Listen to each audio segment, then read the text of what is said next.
Greetings, salutations, and welcome back, ladies and gentlemen. I'm Dalton Cowan, and I get asked this question a lot. How do I cook this mushroom? And really, the answer is quite simple.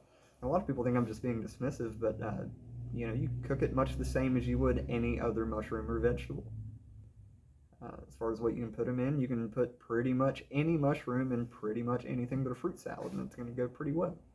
But the universal recipe to cook any mushroom, I don't care what it is, medium-high heat, get you a pan, and here's the tip: don't add your butters or oils or fats to the pan at the beginning, because if you do that, especially due to the gill structure, or like a mushroom with a structure like, say, lion's mane, is going to go ahead and soak up that oil.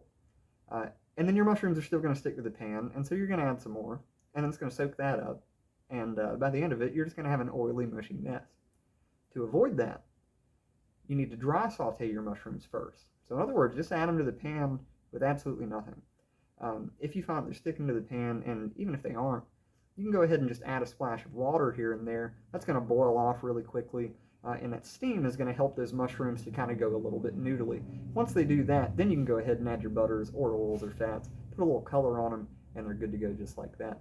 I also like to do that before I add them to, say, like a pasta dish, a soup, a stew, a chili, anything like that, because it really brings out the flavor, adds another layer of dimension to the flavor, at least in my opinion. But no, seriously, I mean, I sell mushrooms at the farmer's market every Saturday morning, and a lot of people are intimidated by a mushroom that they've never used before.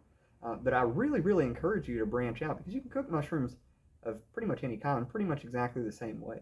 You can add them to a variety of dishes, you can bake them, you can grill them, and another thing is you're very unlikely to overcook a mushroom. You're going to dry that mushroom out much, much quicker than you're going to overcook it. So don't be afraid to go ahead and cook your mushrooms thoroughly. Another thing is this: a lot of people like to eat raw mushrooms. I really, really advise against that. The reason being, a mushroom cell wall is made out of a compound which is known as chitin. It's the same thing as like a shrimp's exoskeleton, and this material cannot be penetrated by stomach acid alone.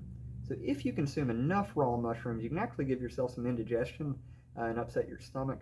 And even in the best case scenario, you're not getting the flavor, and you're certainly not getting the nutrition either that you would get out of the mushroom if you were to cook it first. So make sure that you cook all mushrooms thoroughly, in particular white button mushrooms, or portobellos, or crimini, or baby bella, anything like that. Those are all the same species. Those are all Agaricus bisporus.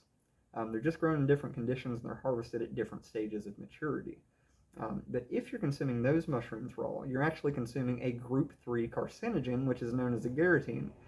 You can check that out if you don't believe me, but it's not. The good news is it's not heat stable, so as long as you cook those mushrooms and cook them well, there's really nothing to worry about. But hopefully this helps. And as always, folks, if you enjoyed this sort of content, please subscribe to the channel, leave me a like on this video, give me a comment, tell me your thoughts, and I'll see you next time.